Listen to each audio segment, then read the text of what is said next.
Queridos hermanos, permítanme esta meditación que comparto con ustedes. Recibir la ceniza no puede ser un gesto aislado.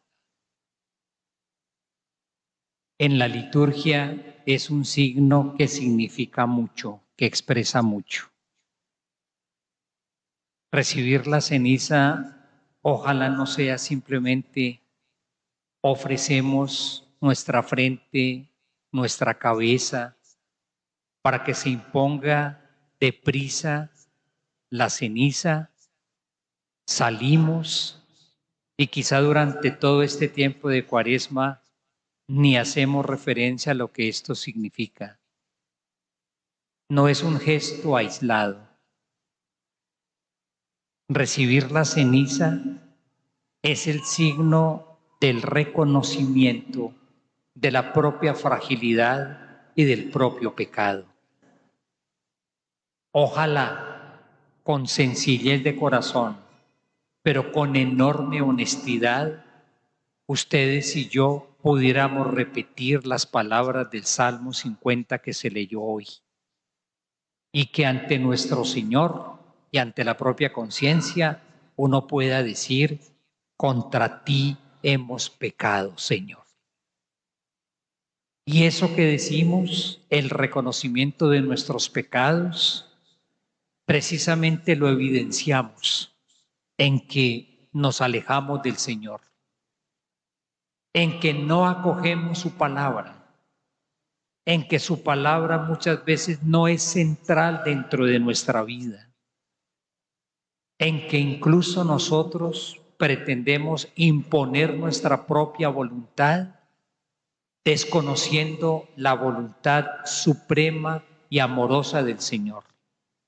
Y por eso tendremos que decir: hemos pecado contra ti, Señor. Pero también tendremos que reconocer que pecamos contra el Señor cuando también pecamos contra el hermano, contra las otras personas. O porque somos indiferentes y cerrados ante lo que les pasa, especialmente ante su infortunio, o porque vivimos en conflictos, grandes o pequeños, intensos o suaves, pero vivimos en relaciones duras, o porque sencillamente así, simple y llanamente, nos rechazamos mutuamente. Y ahí tendríamos que decir nosotros, ojalá con el salmista: Señor, contra ti hemos pecado, y por eso nos ponemos la ceniza en la frente o en la cabeza. Pero simultáneamente nos ponemos la ceniza porque queremos hacer nuestro lo que esto significa, que queremos superar efectivamente esa situación de infidelidad al amor del Señor, porque efectivamente queremos ajustar nuestra vida con el Evangelio de Cristo, que no sean dos realidades paralelas, distantes, que nunca se encuentran. Porque como dice el profeta Joel hoy, queremos de verdad convertirnos al Señor. Y la expresión es interesante: vuélvanse. Y vuélvanse significa que muy posiblemente muchas cosas de la vida transcurren de espaldas al Señor, lejos del Señor y quizá contra el querer del Señor. Pero queremos volver a Él. Es volver al amor central de la vida y poderlo reconocer. Esa vieja expresión del Antiguo Testamento, que Jesús la retoma y que se volvió síntesis de la ley: amarás al Señor con todo tu corazón, con toda tu alma y con todo tu ser. Pero que eso es verdad. No amo más la plata que al Señor. No me amo más a mí mismo que al Señor. No amo más mi posición social que al Señor. No amo más mis proyectos que al Señor. Él es el amor central. Y por eso queremos volvernos a Él. Y porque queremos que Él sea precisamente el centro de nuestra vida. y queremos superar de una vez por todas esa tentación de gravitar uno alrededor de sí mismo, como si uno fuera el centro de la vida y del universo. Y por eso queremos volvernos al Señor y por eso nos ponemos la ceniza, porque queremos acoger su palabra, luz, orientación fundamental para la vida, porque queremos acoger su voluntad como criterio fundamental de vida. Por eso nos ponemos la ceniza. Y no es un gesto aislado. Vengo de cómo agradezco yo y cómo reconozco esto, que ustedes hayan querido reservar un rato de este día para reunirnos en Eucaristía. No simplemente paso rápidamente por la catedral a ver si alguien pone ceniza y ya, sino que hayan querido aceptar la invitación a reunirnos un rato aquí en oración. No es un hecho aislado, es el signo del deseo que tenemos de acoger en nosotros la vida nueva que solamente el amor del Señor hace posible. Por eso vamos a crecer en la disposición para que en nosotros se realice la acción renovadora del Señor. El profeta Joel decía en el texto que leímos, reconcíliense con Dios, pero es que hay otra versión de ese mismo texto que me parece muy hermosa. Déjense reconciliar con el Señor. Quien hace esa obra de renovación es Él, no somos nosotros. Y lo que nos corresponde sencillamente es quitar los obstáculos que uno pone en la vida y que impiden que el amor del Señor nos transforme, nos renueve. Quitar los obstáculos, porque la acción renovadora y transformadora es de su amor, no de nosotros. Siempre nuestros esfuerzos serán limitados. Es disponernos al fuego del Espíritu. ¿De dónde vienen las cenizas? Quemamos algo que se vuelve cenizas. Con frecuencia la tradición que hay en la Iglesia Católica es que se queman los ramos del Domingo de Ramos del año anterior y que normalmente de ahí se sacan las cenizas. Quizás son insuficientes los ramitos de un año para otro, pero lo que es claro es que hay un fuego que hizo posible que esto ardiera. Y es por eso entonces la invitación a que nosotros, al ponernos la ceniza, queremos permitir que el fuego de Dios se encienda en nosotros. Por ello, la ceniza es aquello que queda cuando algo ha sido quemado. En ese instante las apariencias caen. Las máscaras que todos a veces llevamos para ofrecer una buena imagen desaparecen, porque el fuego las quema. Los personajes que uno a veces quiere representar ante otras personas se disuelven. Se necesita aceptar las cenizas para darnos cuenta de algo muy importante, que detrás del barro siempre hay maravillas escondidas. Al fin de cuentas, la obra creadora de Dios es presentada por la Biblia de esa manera. Nos formó de barro y sopló en nosotros su propio aliento de vida. Se necesita reconocer que bajo las cenizas siempre hay brasas, y cuando la brasa vuelve a ser agitada por un pequeño viento, da origen a un nuevo fuego que purifica y renueva. Detrás de la ceniza que cada quien se va a poner ahora en su frente, que va a recibir, es posible que haya unas brasas que se resisten a morir, que se resisten a apagarse, y que si permitimos que el viento del Espíritu de Dios sople, las encenderá y será capaz de renovarnos. Si permitimos que ese fuego sople, se enciende, se rechazan las tinieblas, la vida se purifica. Incluso, lo decía un texto que leímos ayer tarde en la Eucaristía, como el oro se purifica pasando por el crisol del fuego. Y así los esfuerzos que hacemos nosotros, las pruebas de la vida y este esfuerzo también penitencial es una experiencia que nos acrisola. Es el fuego que muestra los quilates que tenemos todos. El fuego hace ver que lo que tenemos no es baratija, sino es oro. Ese fuego también hará ver que nosotros no somos hojalata, sino que verdaderamente somos preciosos a los ojos del Señor. Siempre bajo el polvo humano, bajo la ceniza humana, están escondidas las semillas del amor de Dios. Y eso significa esta ceniza. No es un gesto aislado, es todo un acto de reconocimiento y de disposición de la vida.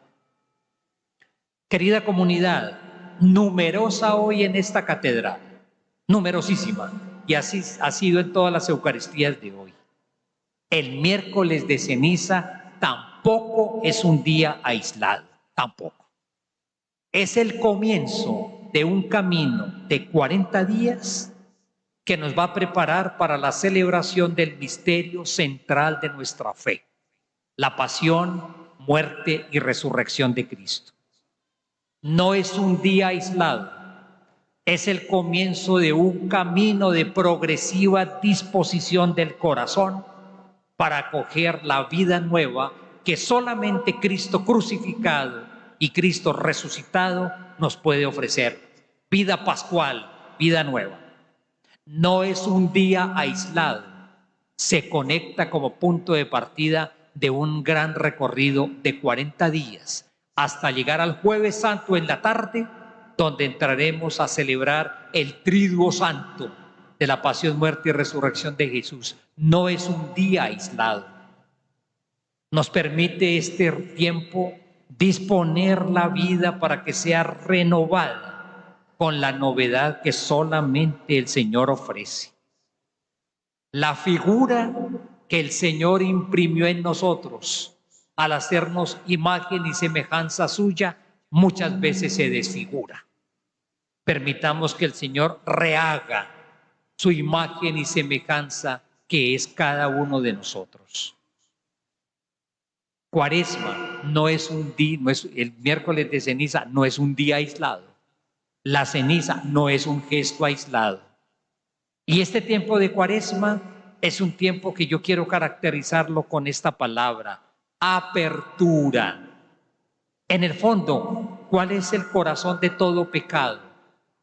Una terrible cerrazón en la propia autosuficiencia, que busca que uno se considere el origen de su propia vida, el centro de su propia vida y la fuente de su propia felicidad, como si uno fuera creador de uno mismo, como si uno fuera la fuente del amor.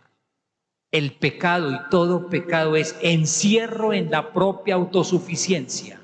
Por lo tanto, cerrando las puertas al Señor y a los demás.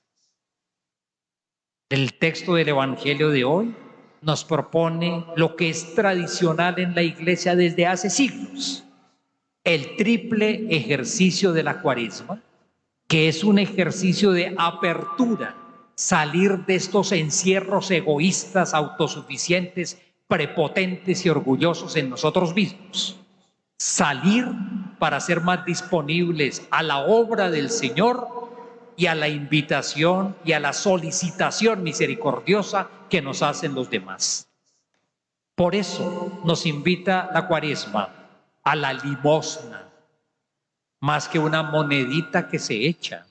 Seguramente esto servirá, pero más que la monedita que sobra, que yo echo y en la cual de pronto hasta me deshago. Limosna significa renunciar a algún bien que yo tengo, pero para compartirlo, porque hay otras personas que no tienen lo mismo que yo tengo.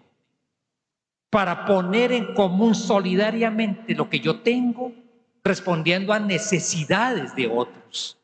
Y eso es lo que significa la limosna, intensificada durante este tiempo de Cuaresma. El ayuno, posiblemente la renuncia a algún alimento, posiblemente la renuncia a algún gusto que uno tenga, que significa crecimiento en la propia libertad, frente a ese deseo egoísta que uno tiene de acaparar y de llenarse de uno mismo. Libertad frente a esta claudicación que vive uno a veces frente a su propio capricho, por cualquier seducción tentadora que termine simplemente atrayéndonos. Es verdaderamente crecimiento en dominio de sí, en capacidad de desprendimiento de sí, no obstinado, tiene sentido, tiene razón de ser y tiene una finalidad por un fin superior, y eso significa ayuno. Ayuno que significa también una opción por la equidad, porque es muy posible que tengamos que compartir lo que nosotros tenemos con otros que carecen de él, y es una opción por una sociedad más justa. Oración es la tercera invitación para la Cuaresma. Renunciar a la propia voluntad como centro para confiar nuestra vida a una voluntad superior, amorosa, la del Señor. Por eso oramos. Y quiero invitarlos, mis hermanos, no es simplemente quizá una fórmula de oración que yo sé, seguramente me servirá. La oración a la cual nos invita la iglesia es algo como lo que estamos viviendo acá. Un rato a solas ante el Señor, un rato en la intimidad, como los amorosos se encuentran, como las personas que se aman se encuentran, se dedican tiempo, están presentes mutuamente, se miran, se comunican, se escuchan. Esa oración más prolongada, de intimidad con el Señor, de apertura a aquel que es el amor total, amor creador, amor liberador, amor que salva, amor eternamente fiel. No es una oracioncita a la carrera, de la misma manera como le dedicamos tiempo a la familia, a los amigos que queremos.